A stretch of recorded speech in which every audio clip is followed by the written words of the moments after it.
이사야 27장 2절부터 13절 말씀 가지고 함께 은혜 나누고자 합니다. 지난주 말씀에서는 영원한 반석이신 하나님만 전적으로 의지하는 사람들을 평화의 평화로 지켜주신다고 했습니다. 그러나 그 길은 하나님께서 앞서가시며 치워주신 길이고 우리가 넘을 만한 길이라고 했습니다. 그런 길을 따라가다 밤과 같이 어두운 때가 되면 아침을 기다렸다가 따라가야 한다고 했습니다. 그러나 교만한 반대로 스스로 높은 똥산을 건설하고 높은 곳에 사는 교만한 자들은 완전히 바닥까지 낮추신다고 했습니다. 세상의 영적으로 교만한 자들뿐 아니라 공동체 안에 있는 믿음의 소경들도, 영적인 소경들도 심판하신다고 했습니다. 이사야는 이러한 소경들을 단번에 멸하지 마시고 깨달음을 얻을 기회를 주라고 기도했습니다. 하나님께서는 마지막 심판날에 남은 자들을 하나님 뒤에 숨기시고 악한 자들은 모두 멸하시고 그 두목까지 다 멸하신다고 했습니다. 이제 오늘 말씀은 그렇게 남은 자들을 지키셔서 열매를 맺게 하신다고 했습니다. 그렇게 남은 자들을 지키셔서 정결하게 하신다고 했습니다. 마지막 심판날에는 다 떨어지게 하시고 좋은 열매만 거두신다고 했습니다. 따라서 오늘 말씀을 통해서 우리는 어떻게 하면 하나님께서 마지막 때에 거두실 좋은 열매가 될지 알아보도록 하겠습니다. 첫 번째로 2절부터 6절 말씀은 남은 자들을 지키셔서 열매를 맺게 하신다는 말씀이 나옵니다. 5장 2절에서 6절에 보면 하나님께서 정성껏 가꾸신 포도원에 들포도만 열려서 그 포도를 줄을 마실 수 없게 되었기 때문에 하나님께서 헐어버리신다는 내용이 나왔습니다. 이제 하나님께서는 그 말씀대로 들포도와 찔레나무를 다 가시나무를 뽑아버린다는 것입니다. 그러면 최종적으로는 맛있는 포도가 열리는 진짜 포도나무만 남게 된다는 것입니다. 하나님께서는 그렇게 남은 포도나무들만 잘 지킨다는 것입니다. 누가 농사를 지으면서 찔레나무와 가시나무와 들포도가 다 섞여 있는데 그냥 내버려 두면서 키울 사람이 어디 있습니까? 다 뽑아버리고 좋은 포도나무만 남겨놓고 그것을 지키겠죠. 물론 이것은 비유입니다. 그래서 공동체 안에 그러한 잘못된 것들을 다 제거하신다는 뜻입니다. 2절은 그날이 오면 저 아름다운 포도원을 두고 이런 노래를 부르라고 했습니다. 아름다운 포도원이란 즐길 만한 포도원이란 뜻입니다. 즐길 만한 매력적인 포도주를 얻을 수 있는 포도원이라는 뜻입니다. 아름답다는 말은 이사야 53장 2절에서 예수님에 대해서 예언한 말씀에서 나옵니다. 아름다운 모습이 없다라고 할 때 그 쓰인 말입니다. 사람에게 쓰일 때는 아름다운 외모를 가진 매력적인 남자나 여자를 뜻하는 말로 쓰였습니다. 이제 이스라엘의 남은 자들이 모여있는 공동체는 하나님 보시기에 매력적이고 사랑스러운 사람들로 가득하다는 뜻입니다. 이들을 부를 노래는 하나님의 승리를 찬양하는 노래이면서 동시에 하나님의 사랑받는 자들로서 기쁨을 표현하는 노래입니다. 5장 6절은 비를 내리지 않겠다고 하셨는데 3절에서는 이제 때를 맞춰 물을 주겠다고 하셨습니다. 그 남은 포도나무 같은 자들을 위해서 때를 따라 물을 주신다는 겁니다. 또 아무도 포도나무를 해치지 못하도록 감시하겠다는 것입니다. 포도나무를 잘 가꾸실 뿐 아니라 아무도 훔쳐가지 못하도록 원두막을 짓고 거기 지켜 사시면서 계속 지키시겠다는 것입니다. 5장 5절에서 6절에서는 이스라엘에 대해서 분노하신 하나님이 나왔습니다. 그런데 4절에서는 이스라엘의 남은 자들은 정결한 신부와도 같다고 했습니다. 그래서 포도원에 대해서 노여워할 일이 하나도 없다는 것입니다. 세상에 정결하게 차려입고 면사포를 쓴 신부를 향해서 노여워할 사람이 어디 있겠습니까? 오랫동안 살아서 서로 싸울 때는 싸우겠지만 금방 결혼식을 마친 정결한 신부에게 화를 내고 노여워할 일이 어디 있겠습니까? 바로 그렇다는 겁니다. 찔레와 가시덤불은 사랑스러운 신부를 차지하려고 따라다니며 하고 팔아버리려고 하는 건달들과도 같습니다. 하나님께서 그런 자들을 모두 불살라 버리신다는 겁니다. 그렇게 하나님께서는 원두막을 짓고 아무도 해치지 못하도록 잘 지키신다는 겁니다. 이스라엘의 남은 자들은 사랑스러운 신부처럼 항상 바라보면서 하나님께서 지켜주신다는 겁니다. 5절은 나의 대적들이 내가 보호해 주기를 원한다면 이라는 말로 시작합니다. 보호라는 말은 피난처, 쉘터라는 뜻입니다. 찔레와 가시덤불 같은 대적들도 하나님을 피난처로 삼고 하나님의 품 안으로 들어온다면이라는 뜻입니다. 대적들은 다 멸해야 되는데 그들도 하나님 품으로 들어온다면 이란 뜻입니다. 그러려면 그들은 하나님과 화친을 해야 한다는 말을 2번이나 강조해서 말합니다. 하나님과 평화의 관계가 되면 하나님은 대적들까지도 보호해 주시고 살려주시고 돌봐주신다는 겁니다. 하나님과 화친한다는 것은 오직 예수 그리스도를 믿음으로써만 가능한 것입니다. 6절은 이스라엘의 남은 자들과 하나님의 품으로 피한 그 이방 사람들이 이제 모두 새로운 야곱이 되고 이스라엘이 된다는 뜻입니다. 이들 모두가 예수 그리스도를 믿음으로 하나님과 화친을 하고 하나님 품으로 들어온 자들입니다. 이제 하나님께서 지켜주시는 자들은 이스라엘만이 아니라 이방인들도 누구든지 하나님 품으로 들어오면 다 하나님과 그래서 예수 그리스도를 통해서 화해를 하면 하나님께서 보호해 주시고 하나님의 보호 아래서 뿌리를 내리고 싹을 내고 꽃을 피우고 열매를 가득히 맺게 되는 것입니다. 그렇게 종말론적인 하나님의 나라가 성취되는 것입니다. 두 번째로 7절에서 11절은 남은 자들을 지키셔서 정결하게 하신다는 내용이 나옵니다. 7절은 하나님께서 이스라엘을 친자들을 치신 것과 같이 하나님께서 하나님의 백성들을 가르치기 위해 치신 것을 비교합니다. 대적들을 원수들을 죽이려고 친 것과 자녀들을 버릇을 고치려고 친 것은 다릅니다. 혹시 자녀들을 죽이려고 때리는 사람들이 있습니까? 그런 일은 없습니다. 완전히 멸하기 위해서 대적들을 치시는 것과 깨닫게 하기 위해서 가르치는 것과 똑같겠느냐라는 질문입니다. 대적은 뭡니까? 내 집에 침입해서 칼을 들고 나를 죽이려고 하는 게 대적입니다. 그러면 어떻게 해야 됩니까? 내가 먼저 죽이지 않으면 내가 죽습니다. 그때는 어떻게 합니까? 아프게 때리고 그냥 맙니까? 아닙니다. 죽이려고 하는 거죠. 아니면 내가 죽는 거죠. 그게 대적입니다. 그런데 내 자녀들은 때릴 때 죽이려고 때리는 사람은 없습니다. 바로 그런 뜻입니다. 아버지가 사랑스러운 자녀를 훈육하기 위해서 때리는 것을 마치 이스라엘 백성들은 뭐라고 생각합니까? 하나님이 자기들을 버리고 하나님이 자기들을 죽이려고 한다고 착각하는 겁니다. 근데 절대로 그렇지 않다라는 것입니다. 8절은 7절의 질문에 대한 대답입니다. 하나님은 단지 이스라엘을 바벨론의 포로로 보내서 견책하셨을 뿐이라는 겁니다. 거기에 좀 더 거센 바람을 보내서 이스라엘을 쫓아보낸 것이라는 것입니다. 거센 바람이라는 말은요, 이스라엘 동쪽 아라비아 사막에서 불어오는 건조한 바람입니다. 반대로 지중해에서 불어오는 서풍은 늦가을에서 이른 봄까지 계속 비가 내리게 합니다. 미시시피는 바람이 어떻게 붑니까? 북쪽에서 남쪽으로 불거나 남쪽에서 북쪽으로 붑니다. 대부분이. 왜냐하면 바닷가에 있기 때문에 그렇게 붑니다.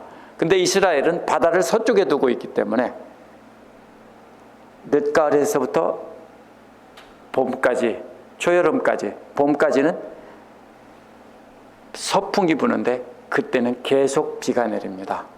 바다에서 물을 몰고 와서 그렇습니다. 그러나 반대로 그 시간이 지나면 여름과 가을에 곡식이 익을 계절에는 아라비아 사막에서 동풍이 부는데 이때는 뜨겁게 타는 바람입니다.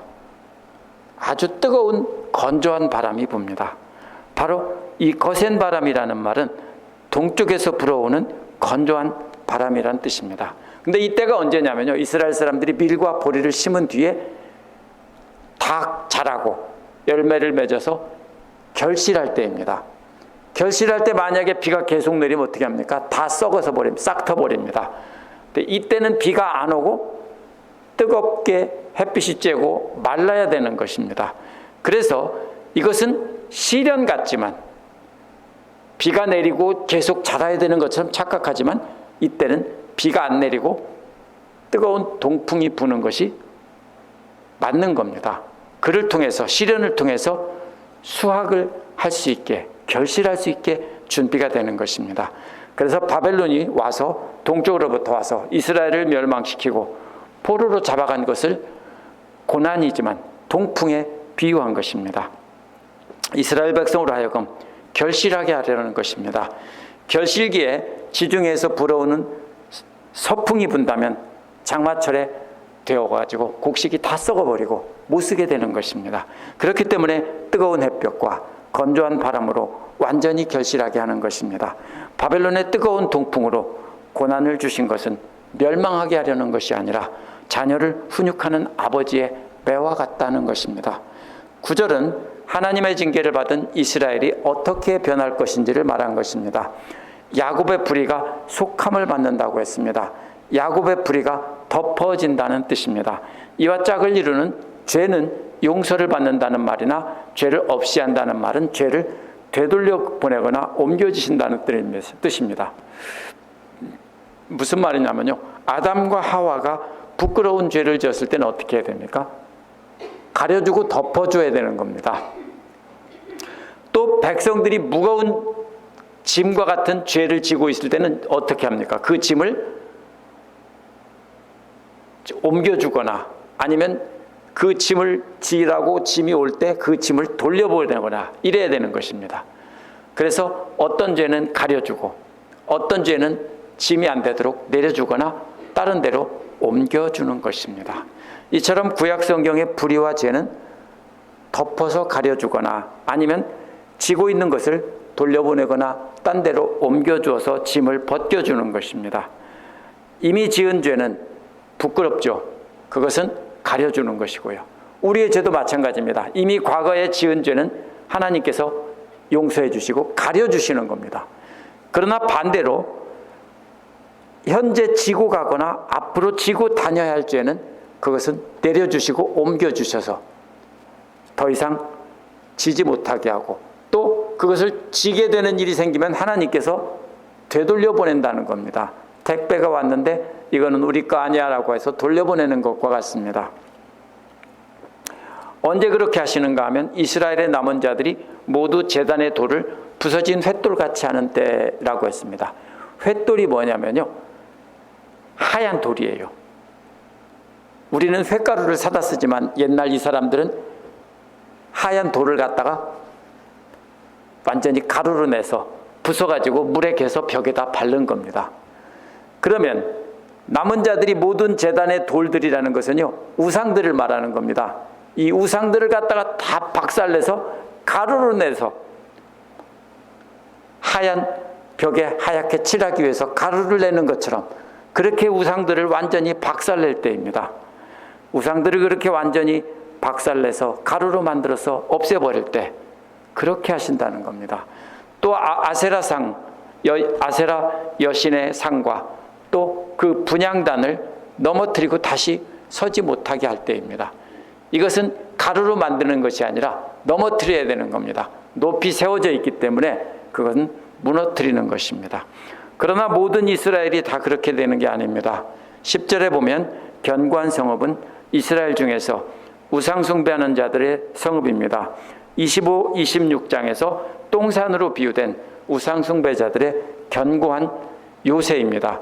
이러한 요새가 폐허가 되고 아무것도 없는 사막과 같이 된다는 것입니다. 이는 이방인들을 뜻할 수도 있지만 오늘 본문의 문맥은 이스라엘 중에서 우상 숭배자들입니다. 하나님은 혈통으로 구원하시고 멸망시키시는 분이 아닙니다. 오직 하나님만 섬기는 자들은 구원하시고 우상을 섬기는 자들은 무너뜨린다는 것입니다. 그런데 그 단계가 있습니다. 처음에는 허물어뜨리는 겁니다. 그러면 아직도 허물어진 폐허가 남아 있습니다. 마치 카트리나가 쓸고 갔을 때 다이아몬드 헤드 같은 데 있는 그 폐허들이 있는 것을 가서 본 적이 있습니다. 허리케인이 직접 통과하고 지나간 그 자리에 가보니까 해변에 있는 집들이 다 박살이 났습니다. 그게 바로 허물어진 곳입니다. 조금 더 지나가면 어떻게 될까요? 허물어진 것이 다 없어지고 사막이 되고 나무나 풀만 남게 됩니다. 그런데 폐허가 나중에 다 부서지면 나중에는 다 없어지고 나무나 풀만 남게 되는데 그것까지도 다 먹어치운다는 것입니다. 그러면 어떻게 됩니까? 아름다운 신전이 있고 건물이 있던 곳이 다 허물어지고 허물어진 것이 다 없어지고 그냥 사막이 될 때까지, 거기에 남은 풀까지도 다 뜯어먹고 심지어는 나무까지도 다 뜯어먹어서 아무것도 없어질 때까지 그렇게 없애시는 겁니다. 그런데 11절은 뭐라고 했습니까? 송아지들이 잎사귀만 뜯어먹고 말라버린 나뭇가지들을 여인들이 주워다가 땔감으로 떼온다는 것입니다. 나무를 다 뜯어먹고 나니까 나무가 말라 죽었어요. 그 말라 죽은 나무를 다 갖다가 여인들이 땔감으로 쓴다는 겁니다. 그럼 뭐가 남았어요? 이제 아무것도 안 남았습니다. 아무것도 없습니다. 이제 우상 숭배하던 자들의 흔적은 아무것도 없습니다. 허물어지고 사막이 되고 풀도 다 먹어치우고 거기에 나무에 있던 나뭇잎사귀까지 다 먹어치우고 그 나무, 말라 죽은 나무는 땔감으로 떼워서 다 없어진다는 겁니다. 11절 뒷부분은 왜 10절, 11절 앞부분처럼 하시는지 그 이유를 설명했습니다. 우상 숭배하는 이스라엘 백성들이 지각이 없기 때문입니다. 분별력이 없어서 자신들을 창조하신 하나님을 알아보지 못하고 우상을 숭배하며 세상 물질들과 권력들을 의지하니 분별력이 없다는 것입니다. 그래서 그들을 만드신 조성자께서 분별 없는 자들을 불쌍히 여기지 않으시고 은혜를 베풀지 않으신다는 겁니다. 세 번째로 12절에서 13절에 보면 그날이 오면 좋은 열매만 골라 담는다고 했습니다. 12절은 그날이 오면 주님께서 유프라테스 강으로부터 이집트 강에 이르기까지 너희를 알곡처럼 일일이 거두어 들이실 것이라고 했습니다. 일일이 거두어 들인다는 말은 한 개 한 개 주워 담는다는 뜻입니다. 그런데 밀이나 보리를 한 개씩 주워 담을 사람은 없지요. 이것은 무슨 뜻이냐면 알곡을 쓸어 담는다는 것이 아니라 소수의 알곡을 하나하나 주워 담는 것인데, 이는 이스라엘 사람들이 올리브 나무에서 떨어진 올리브를 잘 익은 것만 골라서 주워 담는 모습입니다. 하나님은 흔들어서 다 떨어뜨립니다. 모두에게 고난이죠. 다 떨어집니다. 그런데 그 중에서 쓸 수 있는 잘 익은 것은 따로 골라서 보관하시고 나머지는 다 버리는 것입니다. 이는 곡식을 탈곡하는 모습이 아니라 올리브 나무를 터는 모습인데, 모두 다 흔들어 터는 것은 마찬가지입니다. 그러나 썩은 올리브나 익지 않은 올리브는 그냥 버려두시고 정결한 올리브 열매들만 하나하나 골라서 담으시는 장면입니다. 그날이 오면 하나님께서는 모두 다 흔들어 털어버립니다. 떨어지는 것은 똑같습니다. 마치 동풍이 불어서 다 마르는 것은 똑같습니다. 그러나 알곡이 아닌 쭉정이나 다른 것들은 어떻게 합니까? 말라버리면 불태워버리는 것이고 알곡만 거두어들이는 것처럼 이번에는 올리브 나무도 썩은 것, 못 쓸 것 이런 것은 다 버리고 잘 익은 정결한 열매들만 골라서 거두시는 겁니다. 그날이 오면, 13절도 역시 그날이 오면이라는 말로 시작합니다.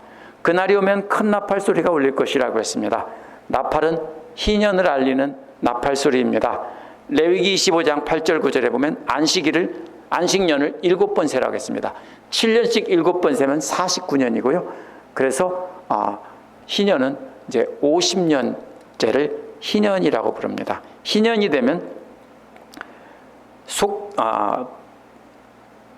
그 49년이 끝나면은 그 다음에는 그 땅들이 다 원래 주인에게로, 돈이 없어서 팔아먹었던 땅들도 원래 주인에게로 다 돌려줘야 하는 때고요.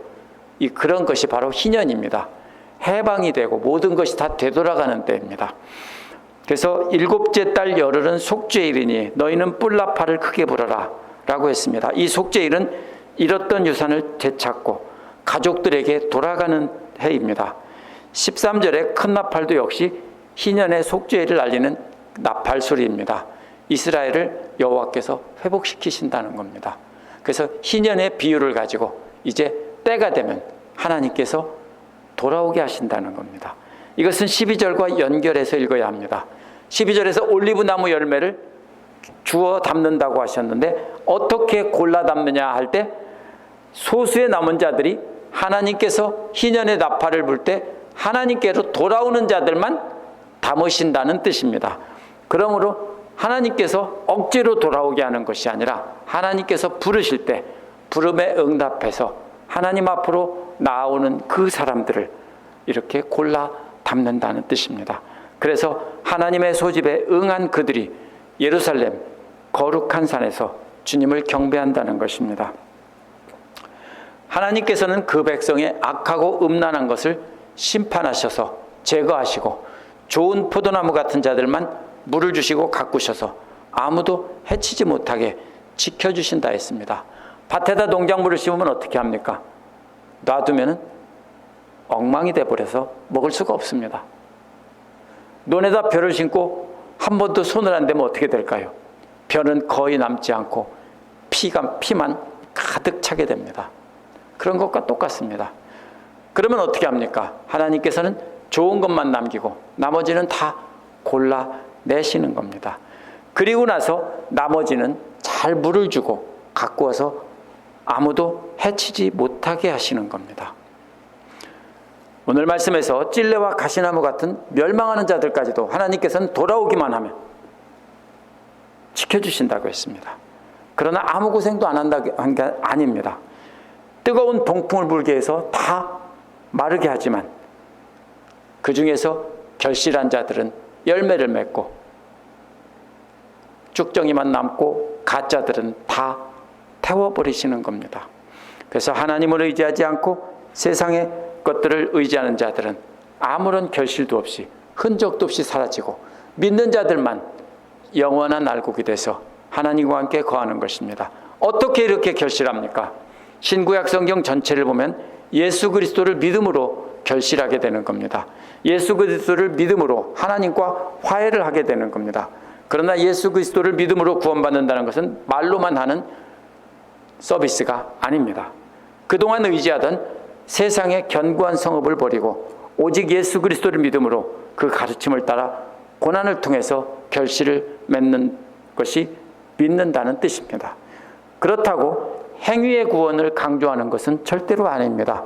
믿는다는 말의 진정한 의미는 말로만 하는 것이 아니라 실제로 믿고 의지하는 것이기 때문입니다. 따라서 그동안 의지하던 것을 버리지 않으면 우리는 온전히 예수 그리스도만 믿고 의지하는 것이 아닙니다. 그래서 구약에서 주로 이 하나님을 믿는다는 것을 무엇에서 비유합니까? 부부관계로 비유합니다. 어떤 여인이 남편을 두고 다른 남자 품에 있으면서 나는 당신만 사랑해 말로 하면 그게 믿는 겁니까? 아니잖아요. 어떻게 해야 돼요? 하나님이 돌아오라고 했을 때, 남편이 돌아오라고 했을 때 돌아와서 남편 품에 안기는 것이 믿는 것입니다. 맞죠? 그대로 계속 다른 남자의 품에 있으면서 나는 당신을 믿고 당신을 사랑합니다. 말이 돼요? 그거는 믿음이 아니에요. 믿는다는 것은 믿고 그 품에 안기고 돌아와서 몸을 맡기는 것이 믿는 것입니다. 그러므로 우리가 예수 그리스도를 믿는다는 것은요, 세상 것을 믿으면서 같이 말로만 예수 그리스도를 믿는다. 나는 그러니까 구원받았다. 이거는 거짓말입니다. 이거는 구원파고 이단들이 하는 말입니다. 이 믿음이란 말로 대답하는 것이 아닙니다. 사랑한다고 말로 100번만 하면서 실제로는 딴 남자나 딴 여자 사랑하면 그것은 사랑이 아니죠. 나는 당신만 믿어 라고 하면서 실제로는 다른 남자나 다른 여자 믿으면 그것이 믿는 거예요? 아니죠. 그거는 절대로 믿는 것이 아니라 그것은 간음이라고 부릅니다. 마찬가지입니다. 영적으로도 예수 그리스도를 믿는다고 말로는 떠들면서 실제로는 다른 걸 믿고 의지하면요, 그거는 간음이고요. 그거는 돌에 맞아 죽어야 될 멸망할 자입니다. 우리는 온전히 하나님만 의지하는 자들인데요, 그런 자들은 불같은 고난을 통해서도 살아남을 것이고 나머지는 다 타버린다는 뜻입니다. 이것이 오늘 말씀입니다. 하나님은 오늘날 믿는 자들과 믿지 않는 자들에게 항상 서풍이 불어 마르지 않고 자라게 하지 않습니다. 다 자라고 결실하는 때가 되면 불타는 듯한 동풍이 불어서 견디게 하시는 겁니다. 한번 생각해 보십시오. 처음에 예수 믿을 때는 아무런 고난도 없고 다 좋았습니다. 그런데 예수를 오래 믿고 나니까 자꾸 어려움이 생기고 교회에서 여러 가지 봉사하고 열심히 하려고 하면 자꾸 핍박이 오고 그렇습니다. 왜 그렇습니까? 결실하게 하려는 것입니다. 그래서 불타는 듯한 그 고난을 통과했을 때 하나님께서 마지막 때 흔드시면 예수 그리스도라는 나무에 붙어있던 열매들은 하나님 기뻐하시는 열매로 이렇게 수확하게 되는 것입니다. 그러나 무늬만 그리스도라는 나무에 붙어있던 열매들은 수확하지 못하고 쭉정이만 있는, 마치 피칸이 열리긴 열렸는데 까보니까 아무것도 없는 쭉정이만 있는 피칸 같은 그런 것이 됩니다. 바로 그런 것들은 말라 비틀어지고 타버리고 없어져 버리는 것입니다. 이스라엘 사람들은 이러한 이사야 예언을 따라 1948년 5월 15일에 흩어진 이스라엘 사람들을 모아서 이스라엘로 돌아와 나라를 세웠습니다. 그러나 문제가 어디에 있습니까? 이사야의 말씀을 근거해서 자기들이 우리 시온으로 돌아가자 해서 돌아가서 나라를 세웠는데, 문제는 하나님께서 정결한 올리브나무 열매를 모으신다고 했는데 저들은 사람들이 모은 것입니다. 하나님의 뜻에 따라 모은 것이 아니고 사람들이 모은 것입니다. 이사야의 예언은 혈통의 이스라엘이 돌아온다는 것이 아니라 진정으로 하나님을 믿는 정결한 하나님의 백성들을 골라서 돌아오게 하신다는 예언입니다. 그런데 저들은 자기들이 모아놓고 하나님이 모으셨다며 자기들이 하나님의 백성이고 나머지는 다 죽어야 된다고, 쓰레기라고 이렇게 말합니다. 하나님께서 예수님을 이 땅에 보내셔서 예수 그리스도를 믿는 자들 중에서 정결한 올리브 나무의 열매를 모으신다는 것을 저들은 몰랐기 때문입니다. 아니, 바울이 그토록 말을 했는데도 듣지 않았기 때문입니다. 바울 당시에 이스라엘 사람들과 바울이 그렇게 논쟁을 했습니다. 신약 성경의 서신서가 다 그런 논쟁입니다. 사도행전에도 그게 계속 나오죠. 예수께서도 바리새파 사람들과 또 사두개파 사람들과 계속해서 논쟁을 했습니다. 그런데도 저들은 끝까지 안 들었습니다. 바울은 로마서 11장 17절에서 참 올리브 나무가지들 가운데서 얼마를 잘라내시고 그 자리에 돌 올리브 나무인 그대를 접붙여 주셨기 때문이다라고 했습니다. 11장 21절은 그러니 이방인 성도들은 두려워하라고 했습니다. 왜? 참 올리브 나무도 말 안 들었을 때 잘라버리고 불태워버렸는데 돌 올리브 나무를 접붙여서 참 올리브 나무가 됐다면 그것이 또 잘못됐을 때는 가차없이 잘라버리신다는 겁니다. 마가복음 11장 20절에서 예수님께서 저주하신 무화과나무가 뿌리채 말라버린 사건이 나옵니다. 무화과나무는 이스라엘을 상징하고 특별히 이스라엘의 종교 지도자들을 상징합니다. 그런데 좋은 열매를 맺지 않던 이스라엘 지도자들을 저주해서 말라 죽게 하셨습니다. 그렇다면 오늘날 기독교인들도 세상의 똥산 꼭대기에서 거만하게 서서 똥산을 의지하며 스스로 거룩하다고 생각한다면 하나님께서는 열매가 없는 열매이고 쓰레기입니다. 빈 껍데기입니다. 그렇기 때문에 다 말라 죽게 하신다는 겁니다. 우리 주님께서는 모두 다 떨어뜨리신 다음에 정결한 것만 골라내고 나머지는 다 쓸어서 불태우시는 겁니다. 따라서 우리가 의지하던 세상 것들 버리고 낮은 자리로 내려와야 합니다. 오늘 말씀은 뜨거운 동풍에 견디며 하나님 품으로 피해야 하나님 기뻐 거두시는 열매가 된다는 것입니다. 똥산 위에서는 하나님의 품으로 피할 수 없습니다. 예수님처럼 낮은 자리로 내려와 종의 모습으로 섬기며 사랑과 인내로 견뎌야 합니다. 그래야 하나님께서 거두시며 기뻐하시는 정결한 열매를 맺게 됩니다. 하나님께서는 모든 신자들을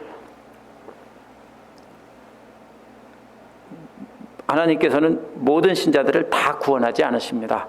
정통 보수 신앙을 가르치는 교회에 속해 있다고 무조건 다 구원해 주지 않습니다. 우리가 너무나 쉽게 그렇게 말했습니다. 말로 믿습니까? 아멘 하면 여러분들은 그럼 다 구원받았습니다. 맞아요? 잘못됐어요. 진짜로 마음으로 믿고 입으로 시인해서 구원받는다고 했지 마음으로 믿지도 않는데 입으로만 아멘 해놓고서 절대로 아닙니다. 하나님께서는 오직 뜨거운 동풍 같은 고난 가운데서도 예수님을 닮아가며 예수님을 따라가는 사랑의 열매를 맺은 자들만 골라 담으신다는 것을 잊으시면 안 됩니다. 함께 기도하시겠습니다. 우리 말씀을 기억하면서 우리의 신앙을 결실하게 하고 성숙하게 하기 위해서 하나님께서 뜨거운 동풍과 같은 고난을 주신다는 것을 이 시간 기억하시고 그 고난 가운데서 견디면서 낮은 자세로 섬기면서 이 어려운 때를 아름다운 결실의 계절로, 결실의 기회로 삼게 해달라고 함께 기도하시겠습니다.